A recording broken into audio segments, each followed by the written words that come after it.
الشاہ امام احمد رضا فاضل بریلوی فرماتے ہیں، ہے قول محمد قول خدا، فرمان نہ بدلا جائے گا، بدلے گا زمانہ لاکھ مگر قرآن نہ بدلا جائے گا۔ پیارے دوستو، اللہ پاک کا بڑا احسان ہے کہ اللہ پاک نے ہمیں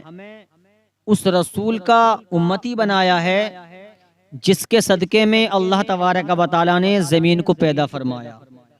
اس رسول کا امتی بنایا ہے جس رب نے اس نبی کے صدقے میں اللہ تبارک و تعالیٰ نے ہمیں زندگی عطا فرمائی ہے، اور اسی نبی پر اللہ تعالیٰ نے اپنا کلام قرآن شریف کو نازل فرمایا ہے ہم گناہ گاروں کی ہدایت کے لیے۔ پیارے دوستو، قرآن ایک ایسی عظمت والی چیز ہے، ایک ایسی عظمت و شان والی کتاب ہے کہ جب مومن بندہ جب اس کو پڑھتا ہے تو اس کو پڑھنے میں بڑا لطف آتا ہے۔ اللہ تعالیٰ نے قرآن کے اندر شفا رکھی ہے، قرآن کے اندر برکتیں رکھی ہیں، اور جتنا انسان اس کی تلاوت کرتا ہے اس کو اتنا ہی پڑھنے میں مزہ آتا ہے۔ یہ قرآن کی فضیلت ہے۔ شان تو بہت ہیں، آپ کہیں سے بھی قرآن شریف پڑھیں تو مزہ ہی مزہ آتا ہے۔ اب ہمیں کچھ مخصوص صورتیں ہوتی ہیں، جیسے اگر بچہ دکھ کر رہا ہے یا کچھ اثرات کا حساب ہے بچے پر یا کسی بڑے پر، تو علماء فرماتے ہیں کہ قل اعوذ برب الفلق پڑھیں، قل اعوذ برب الناس پڑھیں، اور بچے کے کانوں میں پھونک دیں، انشاءاللہ تعالی بچہ ٹھیک ہو جائے گا۔ یہ صرف اور صرف قرآن شریف کی برکت سے اس بچے کو سکون مل جاتا ہے، چاہے بچہ ہو یا بڑا ہو، قرآن کے اندر اللہ پاک نے شفا رکھی ہے۔ اب ایک سورت کی فضیلت بتاتا ہوں، اس سورت کا نام ہے سورہ ملک، جو 29واں سپارہ شروع ہوتا ہے، بالکل شروع میں ہی ہے سورہ ملک۔ آقا علیہ الصلوۃ والسلام نے ارشاد فرمایا کہ جب مرد یا عورت سونے سے پہلے پہلے اس کو پڑھ لے تو اللہ کے نبی اللہ کے حبیب فرماتے ہیں سورہ ملک کی جو تلاوت کرتا ہے سونے سے پہلے پہلے، جب اس کو قبر میں رکھ دیا جاتا ہے،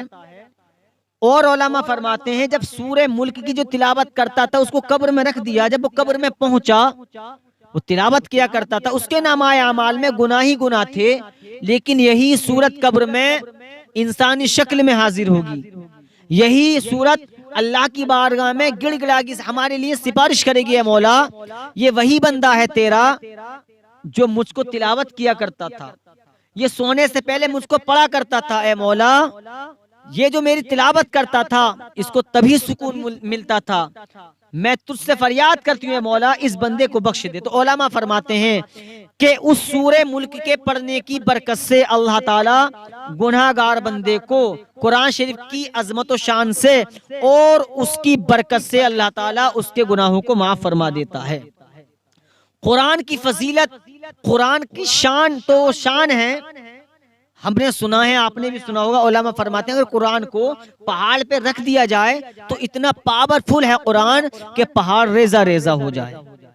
تو ہمیں یہ عادت بنانی چاہیے کہ جب ہم سوئیں تو سونے سے پہلے پہلے سورہ ملک کی تلاوت کریں۔ ارے ایک حرف پر ہمیں قرآن پڑھنے کا جو ثواب عطا فرماتے ہیں اللہ تعالیٰ، ایک حرف پڑھنے پر ہمیں 10 نیکیاں ملتی ہیں۔ اگر ہم نے پاؤ پارا پڑھ لیا، ایک رکوع پڑھ لیا، تو ہماری نیکی وہ کتنا شمار ہو جائے گا، ہم کتنی اللہ تعالیٰ کے کلام سے جب ہم محبت کرنے لگیں گے، جب ہم اس کو پڑھیں گے تو ہمارے نامۂ اعمال میں نیکیاں ہی نیکیاں ہوں گی۔ لیکن آج کل دیکھا یہ جاتا ہے، ہمارے کچھ نوجوان بھائی ہیں، کچھ ہماری بہنیں ہیں، قرآن شریف تو انہوں نے پڑھ لیا لیکن قرآن کو طاق میں رکھ دیتی ہیں، یہ طاق میں رکھ دیتے ہیں۔ یہ کچھ ہمارے بھائی رمضان کے مہینے میں پڑھتے ہیں یا کسی کے تیجے میں پڑھتے ہیں، تو گزارش ہے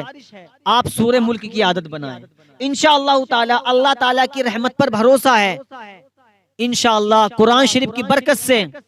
اور اللہ کے نبی کے صدقے میں اللہ تعالیٰ ہم کو معاف کر دے گا، اپنے محبوب کے صدقے میں اللہ تعالیٰ ہم کو معاف کر دے گا۔ اس لیے سورہ ملک کی عادت ڈالیں، سونے سے پہلے پہلے ایک مرتبہ خود بھی پڑھیں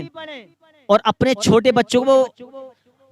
سورہ ملک کی تلاوت کریں، خود بھی پڑھیں، اور پڑھنے کے بعد میں چھوٹے اگر بچے ہو گھر میں تو ان کے اوپر وہ پھونک دیں، ان کے اوپر جو ہے پھونکنے کے بعد میں یا پانی پہ دم کر لیں، خود بھی پئیں، بچے کو بھی پلائیں۔ قسم خدا کی پیارے مسلمانوں، اللہ تعالیٰ نے قرآن شریف میں شفا رکھی ہے، بچے کو یا بڑے کو جو بھی پیے گا یا جس کے اوپر پھونکا جائے گا، قرآن شریف کی برکت سے اس کو شفا بھی ملے گی، اس کو سکون بھی ملے گا۔ اس لیے اعلیٰ حضرت فرماتے ہیں، ہے قول محمد، قول خدا، فرمان نہ بدلا جائے گا، بدلے گا زمانہ لاکھ مگر قرآن نہ بدلا جائے گا، بدلے گا زمانہ لاکھ مگر قرآن نہ بدلا جائے گا۔